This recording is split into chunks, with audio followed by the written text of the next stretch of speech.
घुटना, कंधा या कमर, चाहे जैसा हो दर्द, डॉक्टर ऑर्थो आपको देता है दर्द से पूरी आजादी, एक भरपूर जिंदगी।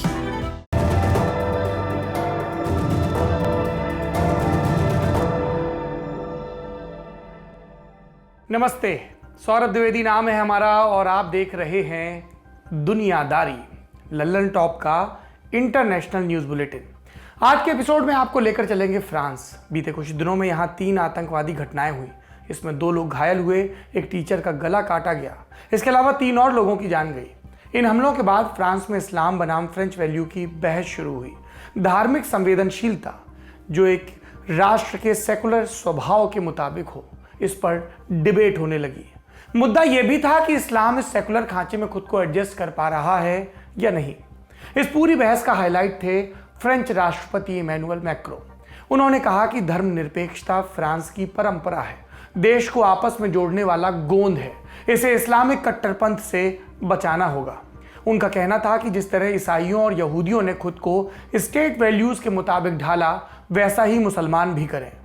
मैक्रों के इन बयानों की तारीफ भी हुई और उससे कहीं ज्यादा आलोचना। कई इस्लामिक देशों में फ्रांस के बहिष्कार की लहर चली, लेकिन इस तमाम हो हल्ले से इतर अगर गंभीरता से सोचा जाए तो मैक्रों की वो शुरुआती अपील जरूरी थी।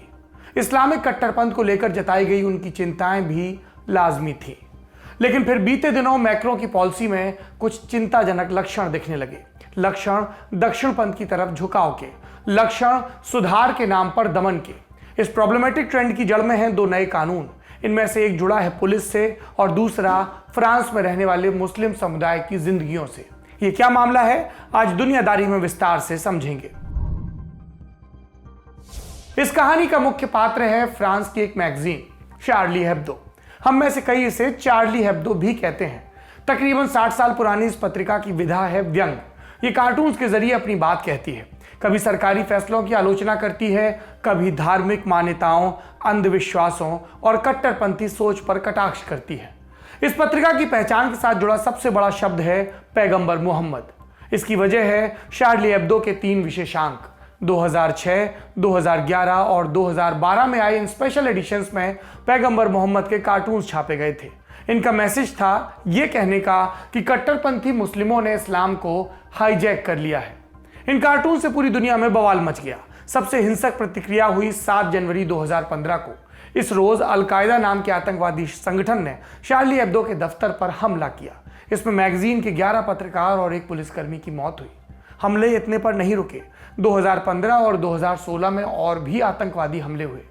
इन विवादित कार्टून्स का नया पन्ना खुला सितंबर 2020 में। इस महीने की 2 तारीख को शार्ली हेब्दो पर हुए आतंकी हमले का कोर्ट ट्रायल शुरू हुआ। इस मौके पर मैगजीन ने एक बार फिर अपने वो विवादित कार्टून छापे। उसका कहना था कि ये कार्टून इस केस से जुड़े सबसे अहम दस्तावेज हैं। इन्हें छापे बिना ट्रायल की शुरुआत कैसे हो सकती है। कार्टून्स छपे, फिर से हो हल्ला हुआ। सवाल उठा कि इन कार्टून्स पर पहले ही इतनी मारकाट हो चुकी है, ऐसे में से वापस छापना बेमतलब का उकसावा है। और इस पर फ्रांस ने शार्ली हेब्दो को डिफेंड किया, कहा कि मैगजीन को फिर से वो कार्टून्स छापने का हक है। कुछ फ्रेंच नेता एक कदम और आगे बढ़ गए, बोले कि उन विवादित कार्टून्स की एक बुकलेट बनवाई जाएगी, उसे हाई स्कूल के छात्रों को दिया जाएगा ताकि कच्ची उम्र में ही उनके भीतर फ्रेंच रिपब्लिक के सेकुलर आदर्शों को डिफेंड करने का संस्कार आ जाए। फ्रांस का यह स्टैंड बाकी पश्चिमी लोकतंत्रों से थोड़ा अलग है। अमेरिका जैसे देश ऐसे मामलों में अब थोड़ा संभल कर चलते हैं, धार्मिक समूहों को आहत करने वाले मुद्दों को टालते हैं। लेकिन फ्रांस को यह रवैया सही नहीं लगता। उसका कहना है कि कट्टरपंथियों के आहत होने के डर से राष्ट्रीय मूल्यों को तजा नहीं जा सकता। फ्रांस का यह स्टैंड, शार्ली हेब्दो को डिफेंड करना, यह प्रेरित है वहां की एक खास परंपरा से। इसे फ्रेंच में कहा जाता है लाइसिटे। यह धर्मनिरपेक्षता का एक खास रूप है। इसको समझिए इस देश के इतिहास, इसकी पहचान का सेंट्रल कैरेक्टर हो जैसे। यह स्टेट और धर्म के बीच स्पष्ट सेपरेशन करता है। नागरिकों को आस्तिक या फिर नास्तिक, जो उनकी मर्जी, वो होने का अधिकार देता है। धार्मिक प्रतीकों को सोशल लाइफ से दूर रखता है। यहां तक कि ईश निंदा करने को भी व्यक्ति का अधिकार मानता है। फ्रांस के इस रवैये के बाद दुनिया 3 गुटों में बंट गई। एक ने कहा फ्रांस सही कर रहा, दूसरे ने कहा फ्रीडम ऑफ एक्सप्रेशन को अपनी मर्यादा में रहना चाहिए, और तीसरा गुट प्रतिक्रियावादियों का था। उनका मत था कि मैगजीन तो दोषी है ही, उसे अप्रूवल देने वाला फ्रांस, वहां की सरकार और जनता भी दोषी है। ये सब इस्लाम के अपमान के गुनहगार हैं और इन्हें इनकी सजा मिलनी चाहिए। कैसी सजा? इस सवाल का पहला बड़ा जवाब मिला 25 सितंबर को पेरिस में। इस रोज 25 साल के जहीर हसन महमूद ने शार्ली हेब्दो के पुराने दफ्तर के बाहर 2 लोगों पर चाकू चलाया। जहीर पाकिस्तानी मूल का है। 2 साल पहले काम की तलाश में पाकिस्तान छोड़कर फ्रांस आ गया था। 2 सितंबर को जब शार्ली हेब्दो ने फिर से पैगंबर के कार्टून छापे तो जहीर आहत हुआ, इतना कि उसने कसाईयों वाला एक चाकू खरीदा और रैंडम लोगों पर अटैक कर दिया। जब इस हमले की खबर बाहर आई तो पाकिस्तान में रह रहे जहीर के परिवार को अपने इलाके के लोगों की खूब शाबाशी मिली। जहीर के पिता ने मीडिया से कहा कि उन्हें अपने बेटे पर गर्व है, फक्र है कि उसने पैगंबर के अपमान का बदला लिया। ये कौन सा बदला है जो बेगुनाहों को चाकू मार के मिलता है? जहीर द्वारा किए गए इस अटैक ने फ्रांस में ही रह रहे 18 बरस के अब्दुल्लाह एंजोरोव को भी प्रभावित किया। एंजोरोव चेचन्या का रहने वाला था। वहां हो रही हिंसा से भागकर उसके परिवार ने फ्रांस में शरण ली। फ्रांस ने उसको शरण दी। बीते कुछ महीनों से वो कट्टरपंथी वेबसाइट्स को देखने लगा था। जहीर की देखा देखी उसने भी इस्लाम के कथित अपमान का बदला लेने की ठानी। एक चाकू खरीदा और अपने शिकार की तलाश शुरू की। उसकी ये तलाश खत्म हुई एक स्कूल टीचर सैमुअल पैटी पर। सैमुअल अपनी क्लास में फ्रीडम ऑफ एक्सप्रेशन पर डिबेट करवाते थे।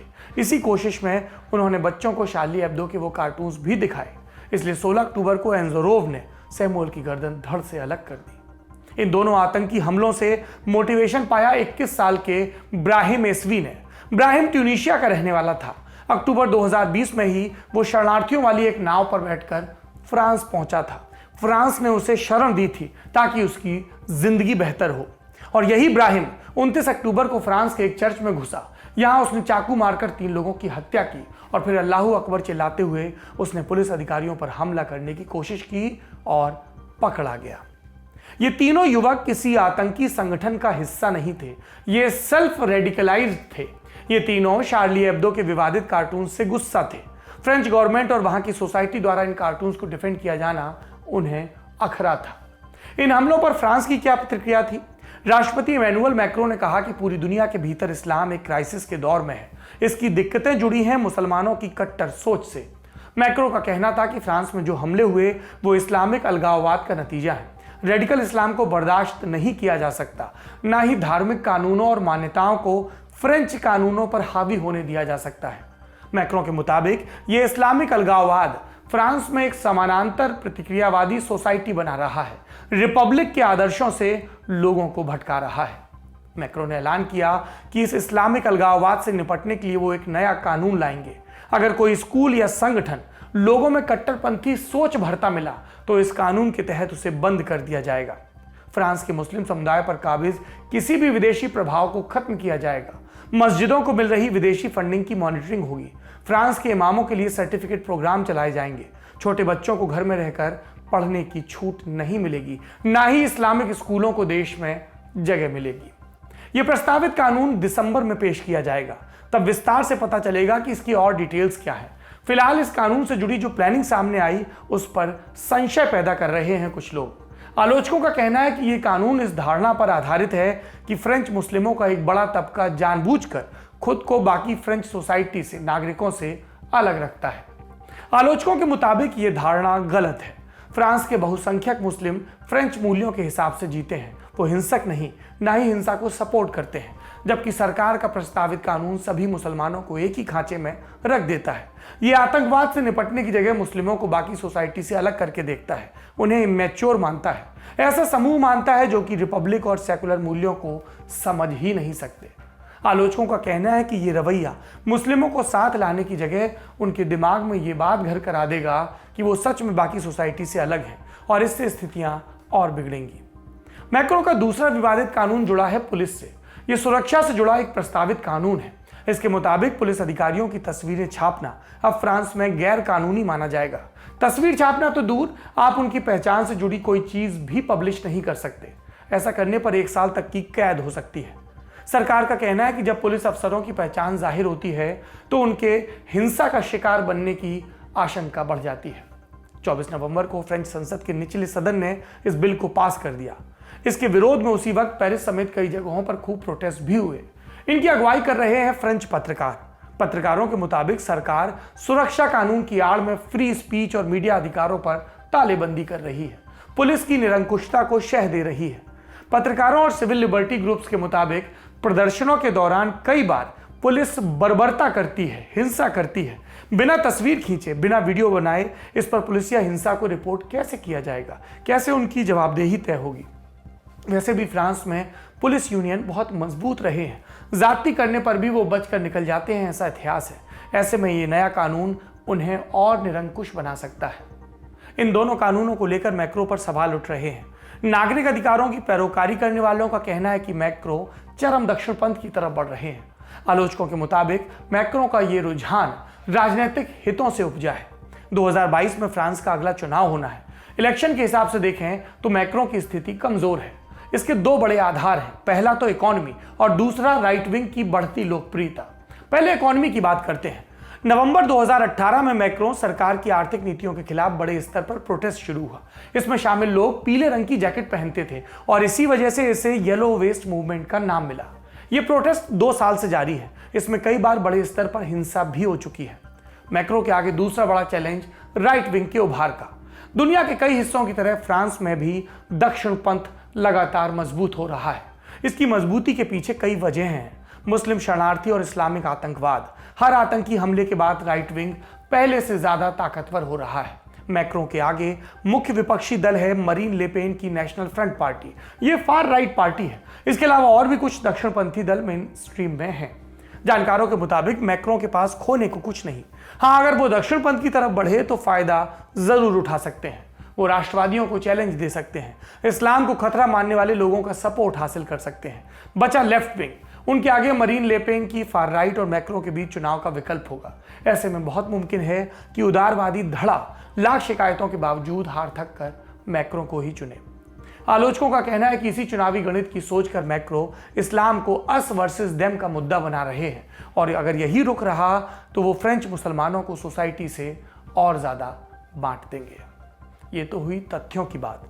अब हमारी बात। किसी भी देश का संविधान किसी भी धार्मिक कानून से बड़ा और ऊंचा होता है। यदि आप किसी देश के नागरिक हैं तो आपकी वफादारी अपने देश के प्रति होनी चाहिए और देश के सत्ता तंत्र की वफादारी अपने सब नागरिकों के प्रति होनी चाहिए। और जब इनका टकराव हो तो देश का संविधान, देश की स्पिरिट जिसे उसने हजारों वर्षों में हासिल किया है, वो सबसे ऊपर होनी चाहिए। धार्मिक मान्यताएं व्यक्तियों के हिसाब से बदलती रहती हैं। धार्मिक मान्यताओं के हिसाब से देश नहीं चलाया जा सकता। वो चलता है कुछ सार्वभौमिक सिद्धांतों से, जिसमें संप्रभुता है, जिसमें समानता है, जिसमें अवसरों की उपलब्धता है और जिसमें सभी जाति और धर्म और संप्रदाय के भेदभावों को किनारे रखकर नागरिक के तौर पर अपने कर्तव्यों को पूरा करने की चेष्टा है। यह था बड़ी खबर सेगमेंट। अब बढ़ते हैं सुर्खियों की तरफ। पहली सुर्खी तुर्की से है।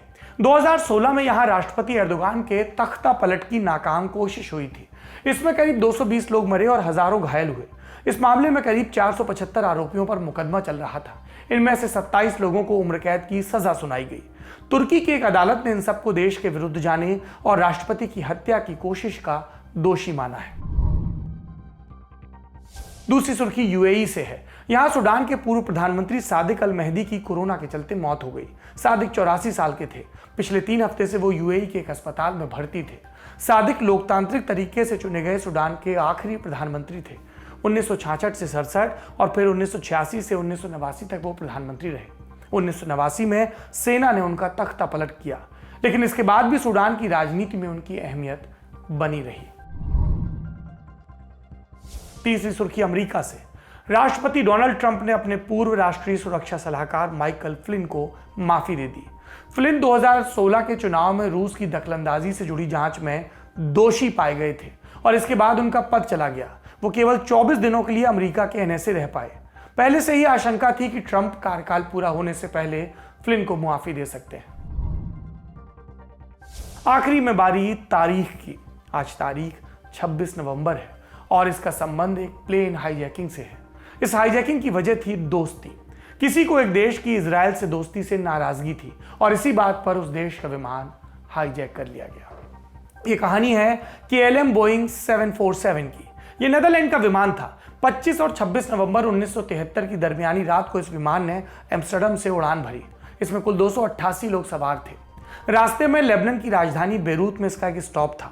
वहां से विमान को उड़कर नई दिल्ली की ओर बढ़ना था, लेकिन कुछ ही मिनटों बाद बेरूत एयरपोर्ट टावर को उस विमान का भेजा एक सिग्नल मिला। पता चला कि इराक की हवाई सीमा में विमान को हाईजैक कर लिया गया। इस हाईजैकिंग को अंजाम दिया अरब नेशनलिस्ट यूथ नाम के एक संगठन ने। यह संगठन फिलिस्तीन को आजाद कराने की मांग करता था। हाईजैकर्स को उन दिनों नेदरलैंड से शिकायत थी। उनका कहना था कि नेदरलैंड कुछ ज्यादा ही दोस्ताना हो रहा है इजराइल के साथ, इसलिए उन्होंने डच प्लेन को अगवा किया। लेकिन अगवा करके भी हाईजैकर्स के हाथ कुछ लगा नहीं। वो 7 फिलिस्तीनी कैदियों की रिहाई चाहते थे, लेकिन काफी भटकने के बाद भी उनकी डिमांड्स नहीं मानी गई। पहले वो गए साइप्रस की राजधानी निकोसिया, फिर गए लीबिया, फिर उन्होंने इराक, कुवैत और कतर जाने की कोशिश की, लेकिन इन देशों ने विमान को लैंड होने की परमिशन नहीं दी।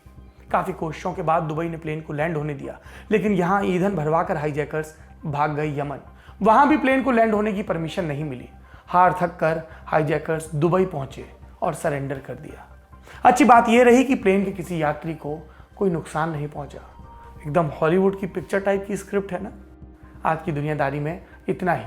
सहिष्णु बनिए, दुनिया को बेहतर बनाने की कोशिश करिए, श्रेष्ठता बोध से मुक्त रहिए, सरल रहिए, अपने आदर्शों को दूसरों पर थोपने की कोशिश मत करिए, संवाद करिए।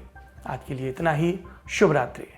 कसर रह गई हमारी कोशिशों में, कसक रह गई कि देश जितना बेहतर, जितना महान हो सकता था, हो नहीं पाया।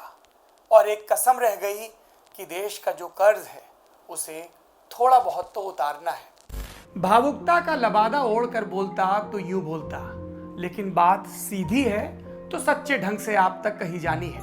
लल्लन टॉप लेकर आया है एक नया प्लेटफॉर्म, तेरा तुझको अर्पण।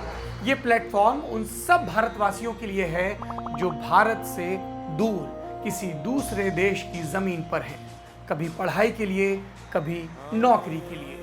ये उन सब भारतवंशियों के लिए भी है जिनकी पहचान का हिस्सा ये महान देश है, लेकिन कुछ कसर और कसक है। तो आइए कसम खाएं कि देश को बेहतर बनाएं। हमें आपसे चाहिए आपके हिस्से का ज्ञान, जो आप लल्लन टॉप के जरिए अपने देशवासियों के साथ साझा करें। ये मस्ती के पल भी हो सकते हैं जब आप कहीं घूमने जाएं और आपको लगे कि सिर्फ मेरे यार दोस्त और परिवार वाले ही क्यों, पूरा देश जाने इन नायाब चीज़ों के बारे में। ये पॉलिसी से जुड़ा, ज्ञान से जुड़ा कोई मसला हो सकता है।